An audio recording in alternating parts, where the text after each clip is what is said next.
আপনি ক্ষমতায় আসলে কি করবেন? আপনার চরিত্র তো আসলে ফুলের মতো পবিত্রটা না। আপনি 3 দিন আগেও চাঁদাবাজি করছেন। আপনি তো গার্লস স্কুলের অমুক জায়গা থেকে এমন মেয়েকে ধরে নিয়ে এসেছেন, দাড়ি টুপি রাখবে, দাড়ি বড় করবে, জুব্বা পরবে, হজ করে আসবে, ওমরা করে আসবে, টুপি লাগাবে, সারা বছর যত বদমাইশি মাগিবাজি করবে, ওই সময় গিয়ে দাড়ি টুপি ওমরা দিয়া ইলেকশন ক্যাম্পেইন করবে। মোটরসাইকেল নিয়ে এলাকার সবচেয়ে বদমাইশ গুন্ডা বান্ডা ড্রাগনিক বিড়িখোর মদখোরগুলোকে নিয়ে নিয়ে মিছিল মিটিং করা লাগে। দলের ভিতরে যারা সমালোচনাকে নিতে পারেন না, নেতা কর্মীরা একজন আরেকজনকে সমালোচনা করে ওই দলে পদে থাকতে পারে না, তারা কিভাবে রাষ্ট্রে গিয়ে সমালোচনার স্পেস দিবে, বিরোধী দলের বিরোধী মতকে অ্যাপ্রুভ করবে, অ্যাকোমোডেট করবে? দলের ভিতরে থেকে যারা লুটপাট চুরি চামারি দুর্নীতি বন্ধ করতে পারছেন না ক্ষমতায় যাওয়ার আগেই, তারা ক্ষমতায় গিয়ে কিভাবে রাষ্ট্রের ভিতরে দুর্নীতি চুরি চামারি লুটপাট বন্ধ করবেন? তাহলে এই যে মোটা দাগে নির্বাচনকে কেন্দ্র করে দলের আভ্যন্তরীণ সংস্কার দরকার, সেই আলাপটা মোটা দাগে বড় কোনো রাজনৈতিক দল করছে না বলে যেটা আমি আশঙ্কা করছি, অলমোস্ট কোন রাজনৈতিক দলের বড় দলের নেতাদের সাথে আমরা যখন কথা বলেছি, আমরা দেখেছি তারা বিশ্বাস করে না, নিজেদের মন করে বলেছে যে তারা আসলে কোনো সংস্কার করতে পারবে। তাদের দলের নেতারা যারা সৎ, যারা আন্তরিক, তারা পরিষ্কার করে বলেছে যে আমরা ক্ষমতায় গেলে কোনো সংস্কার হবে না। This is the bottom line বাংলাদেশের। এটাই হলো 24 পরবর্তী নতুন রাজনীতির বন্দোবস্ত। আগের মতোই আমরা ফিরে আসবো ঝাঁকে ঝাঁকে।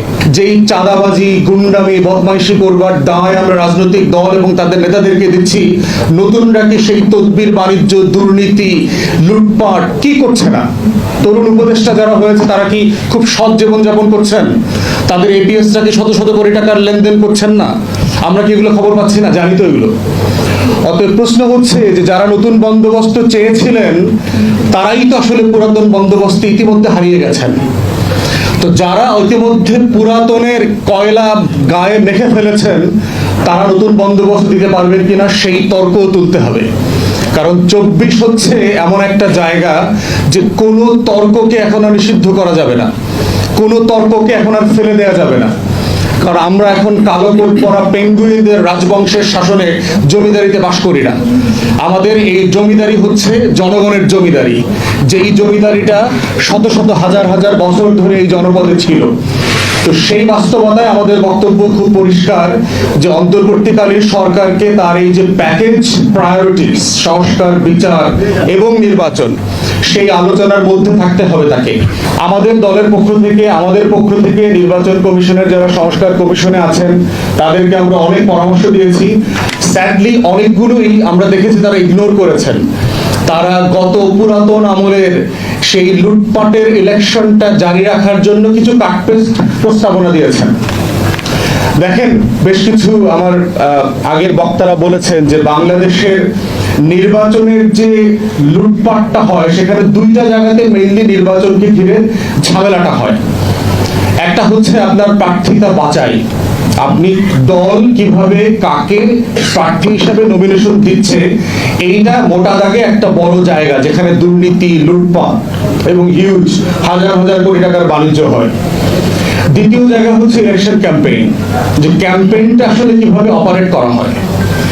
এখন দেখেন, আমরা সবাই জানি যে একটা ইউনিয়ন পরিষদের চেয়ারম্যান মেম্বার উপজেলা পরিষদের চেয়ারম্যান হওয়ার জন্য আপনার কোটি কোটি টাকা দলগুলোকে দিতে হয়েছে আগে, এবং এটা যে আগামীতে দিতে হবে না তার কোনো নিশ্চয়তার চরিত্রের পরিবর্তন আমরা এখনো দেখতে পাচ্ছি না।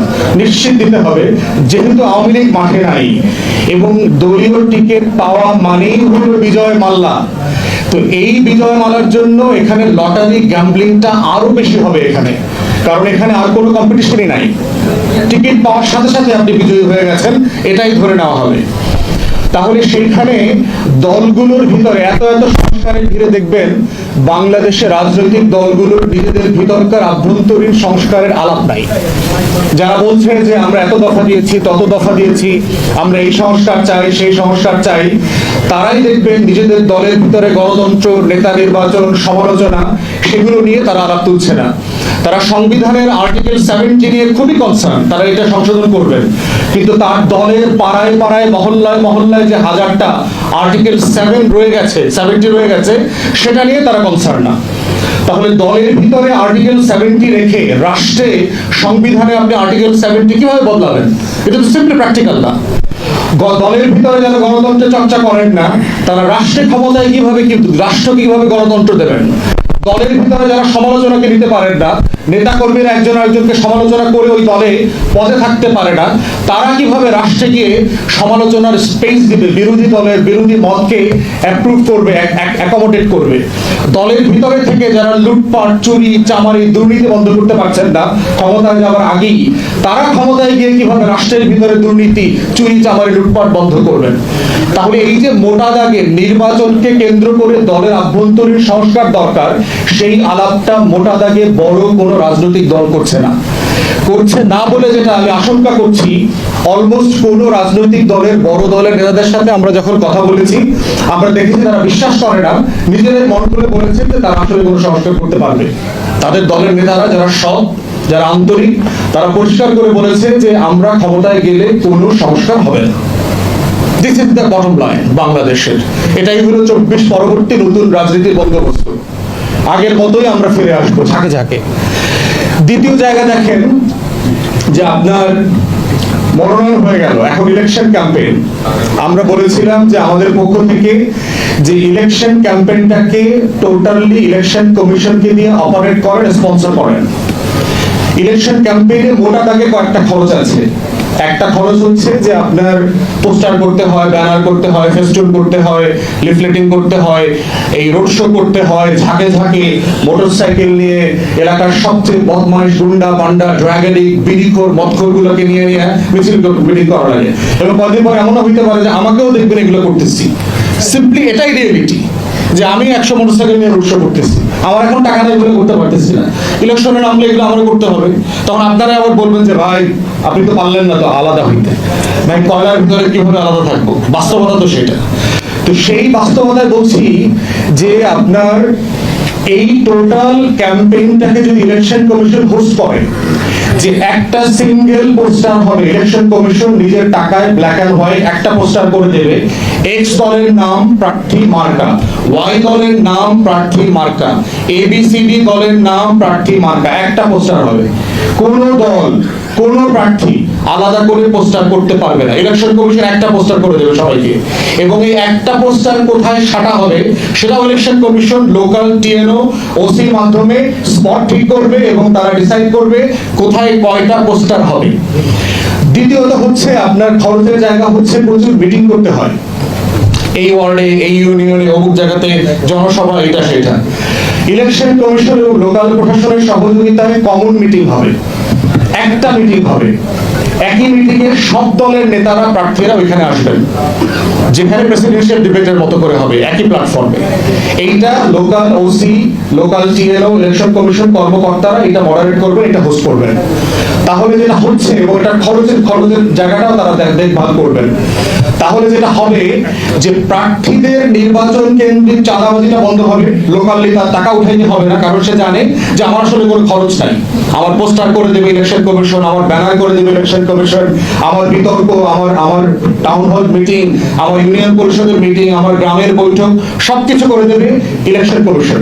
এবং এইটা করবার মধ্য দিয়ে যেটা হবে যে আপনারা কমন বিতর্কের জায়গায় আসতে পারবেন, যে আসলে নাগরিকদের জায়গা থেকে এই হাত ধরা, পাও ধরা, বুকে ধরায় দেওয়া, খেতে নামা, কাদা মাখা, যত বাটপারি আছে আমাদের ক্যাম্পেইনে, কোনো ইস্যুজ নাই, খালি ইমোশনাল ব্ল্যাকমেইলিং আছে।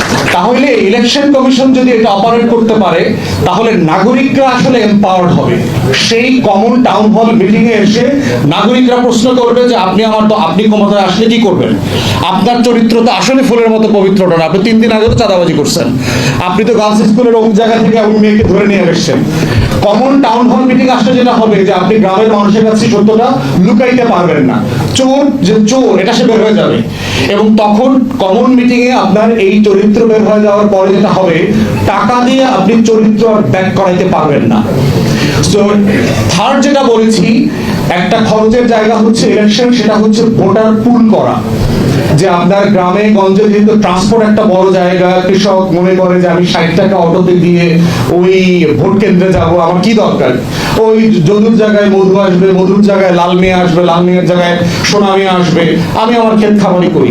আমি পার্বত্য চট্টগ্রামে আপনার উপজাতিদের সাথে কথা বলে দেখেছি, তাকে 19 কিলোমিটার পাহাড় বেয়ে তার নিকটস্থ ভোট কেন্দ্রে আসতে হয়। কেন আসবে সে? পাহাড়ি পথ যদি 19 কিলোমিটার কাউকে পাড়ি দিতে হয়, হোয়াটস দ্য পয়েন্ট? এই রাষ্ট্র তাকে কি দিয়েছে এমন যে তাকে 19 মাইলের ঝড় ঝঞ্ঝা শীত গ্রীষ্মকে উজাড় করে দিয়ে তাকে একটা সিল দিতে আসতে হবে? তাহলে আমরা বলেছি, আমরা প্রস্তাব দিয়েছি যে মোবাইলগুলোকে মোবাইল ভোট কেন্দ্র করার জন্য, যেখানে মানে কস্ট ইনভলভ, সেখানে মোবাইল ভোট কেন্দ্রটাকে আপনি গ্রামে নিয়ে যান। আপনারা দেখেছেন যে বিশ্ব সাহিত্য কেন্দ্রের মোবাইল লাইব্রেরি আছে, আপনারা দেখেছেন বাংলাদেশের জিপিওর মোবাইল পোস্ট অফিস আছে, তারপরে হচ্ছে দেখবেন যে মোবাইল টয়লেট আছে, বড় বড় প্রোগ্রামে দেখবেন যে টয়লেট নিয়ে যায়, মোবাইল এটিএম মেশিন আছে, ক্যাশ মেশিন আছে, মোবাইল আপনাকে নিয়ে বিভিন্ন প্রোগ্রামে এটা সেট করে দিয়ে আসবে। তাহলে মোবাইল ভোটার কেন্দ্র হইতে পারবে না কেন একটা গাড়িতে? আপনার দেশ তো ডিজিটাল হয়ে গেছে অলরেডি। তো সেই জায়গায় আপনার যেটা দরকার, সিম্পলি একটা ল্যাপটপ দরকার, ইলেকট্রনিক ডিভাইস দরকার এবং সিকিউরিটি দরকার, এটাকে সামনে পিছনে যারা সিকিউর করবে। এটিএম মেশিনের মতো, এবং দেখবেন বড়লোক এলাকাতে এই সমস্যাগুলো আছে, বড়লোকরা কিন্তু ভোট দেয় না, কারণ সে মনে করে যেই আসুক সবাইকে চিনি, ফোন করে বলে দিব আমার তদবির হয়ে যাবে, ভোটে আমার কিছু যায় আসে না। তাহলে এক্সট্রিমলি পুয়ার এবং এক্সট্রিমলি রিচ এই দুইটা শ্রেণী কিন্তু ভোট দেয় না। তাহলে আপনি বড়লোক পাড়ায় যদি এটিএম মেশিন নিয়ে যান, এটিএম মেশিনের মতো ভোটের কেন্দ্র নিয়ে যান, সে বিল্ডিং থেকে নিচে নেমে এসে ভোটটা দিয়ে দিবে, বিরক্ত হবে না, সেই ওইদিনকার সময়টা নষ্ট হয়েছে এটা সে মনে করবে না। তাহলে মোবাইল ভোট কেন্দ্রের মাধ্যমে যেটা করতে পারি, যে অটো পাঠানো, বিকাশে টাকা পাঠানো, নগদে টাকা পাঠানো, ফুসপানি দেওয়া, দুপুরবেলা বিরিয়ানি খাওয়ানো, আইনা, খালা, মামা, চাচি, আমি দেখছি মুরব্বীদেরকে ভ্যান গাড়িতে শোয়া নিয়ে আসে, দেখবেন ভোট কেন্দ্রে সিম্পলি বালিশ দিয়ে শোয়া নিয়ে আসে, এরকম ভোট কেন্দ্রে যাওয়ার দৃশ্য আমি দেখেছি। কি দরকার? এবং আমি বিভিন্ন জায়গায় নির্বাচিত প্রতিনিধিকে জিজ্ঞাসা করেছি, যদি আপনি ফুসপানি না খাওয়াইতেন, যদি নগদ বিকাশ না দিতেন, যদি গাড়ি না পাঠাইতেন, কত শতাংশ ভোট আসতো? অধিকাংশ নির্বাচিত প্রতিনিধিরা বলেছে 10 থেকে 20% বেশি বাংলাদেশে ভোট পড়তো না। This is a reality. তাহলে বাংলাদেশ রাষ্ট্রের ভোটের সমস্যা নির্বাচন ইতসার্ফ না, এখানে ভোটার নাই। এখানে আপনার তালিকাতে 12 কোটি 20 লাখ 12 কোটি 45 লক্ষ মানুষ আছে, কিন্তু চিন্তার ভোটার এখানে নাই এদেশে। তাহলে বাংলাদেশ রাষ্ট্রের সংস্কারের জায়গাটা হচ্ছে এদেশের বাসিন্দাদেরকে নাগরিক বানানো এবং এদেশের তালিকাভুক্ত ভোটারদেরকে চিন্তার ভোটার বানানো, যারাই শুধুমাত্র ব্যালটে গেলে পরে দেশ বদলে যাবে, ভালো প্রার্থী নির্বাচিত হবে। ধন্যবাদ সবাইকে, সালাম আলাইকুম।